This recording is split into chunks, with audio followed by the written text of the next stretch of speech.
आज हम बातें करेंगे पार्ट्स ऑफ स्पीच के बारे में। यहाँ पर 3 सेंटेंसेस दिए हुए हैं जिसमें एक शब्द जो है सेम रिपीट हो रहा है, after after and after. They arrived soon after, they arrived after us, they arrived after we had left. तो यहाँ पर आफ्टर जो है इस स्थान पर वो अलग अलग पोजीशन में है। जैसे यहाँ ये एडवर्ब का कार्य कर रहा है, यहाँ ये प्रीपोजिशन के रूप में यूज हुआ है, यहाँ पर ये कंजंक्शन के रूप में यूज हुआ है। तो इस स्थिति को समझने के लिए हमें पार्ट्स ऑफ स्पीच को जानना है।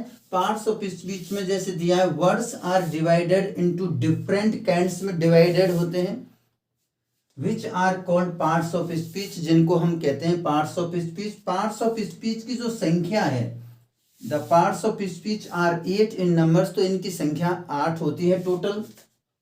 नाउन संज्ञा, प्रोनाउन सर्वनाम, एडजेक्टिव विशेषण, वर्ब क्रिया, एडवर्ब क्रिया विशेषण, प्रीपोजिशन संबंध सूचक शब्द, कंजंक्शंस समुच्चय बोधक शब्द, इंटरजेक्शन विस्मय आदि बोधक शब्द, इनको हम कहते हैं। जैसे सेंटेंस दिया हुआ है, alas 2 girls had gone home without her.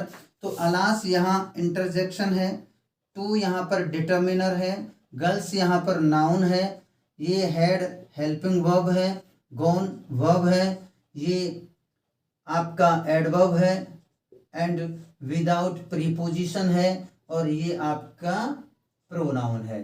इस तरीके से हमें ये विभाजन करना आना चाहिए। राधा यहाँ नाउन है, इज हेल्पिंग वर्ब है, सिंगिंग वर्ब है, एंड अ स्वीट यहाँ की बात करेंगे, ये आर्टिकल हो गया, आर्टिकल, और ये एडजेक्टिव, एंड ये नाउन। इस तरीके से वर्ड बाय वर्ड सेपरेट करना और उनमें पार्ट्स ऑफ स्पीच कौन से यूज किए गए वो हमें आना चाहिए। नेक्स्ट अब हम बातें करते हैं पार्ट्स ऑफ स्पीच के नाउन की।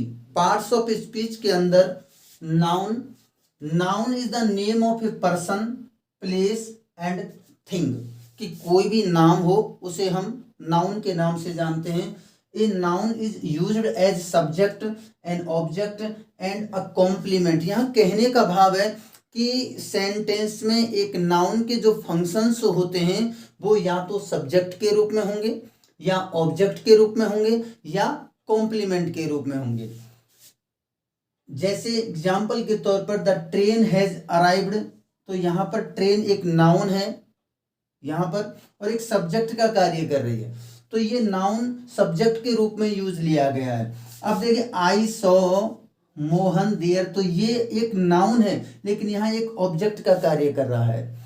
ही इज अ टीचर, यहाँ ये नाउन है लेकिन यहाँ पर ये जो नाउन है ये यूज किया जा रहा है एज ए कॉम्प्लीमेंट की तरह, सी कॉम्प्लीमेंट की तरह, क्योंकि जो वी की वर्ब है उसके बाद जो भी शब्द आता है उसको हम कॉम्प्लीमेंट नाम देते हैं, उसको हम कॉम्प्लीमेंट कहते हैं।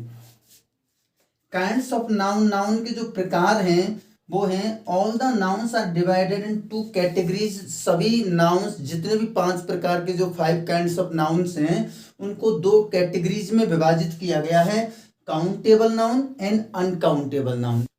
काउंटेबल नाउन के अंदर proper noun, collective noun, common noun को सम्मिलित किया गया है, एंड अनकाउंटेबल नाउन के अंदर material noun and abstract noun को सम्मिलित किया गया है, जिसकी डिटेल में हम स्टडी बाद में करेंगे।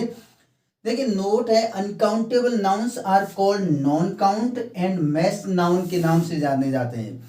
नॉन काउंट नाउन कह सकते हैं, मैस नाउन कह सकते हैं अनकाउंटेबल नाउन्स को।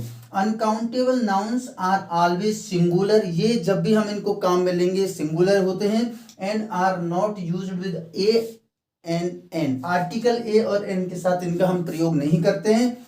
जैसे I don't want any information, यहाँ पर सेंटेंस को एनी इंफॉर्मेशन भी बोल सकते हैं एंड वांट इंफॉर्मेशन भी बोल सकते हैं। आई वांट सम हेल्प भी बोल सकते हैं, आई वांट हेल्प भी बोल सकते हैं। तो यहाँ पर हम अन्य डिटर्मिनर का प्रयोग कर सकते हैं लेकिन ए और एन का हम प्रयोग नहीं कर सकते।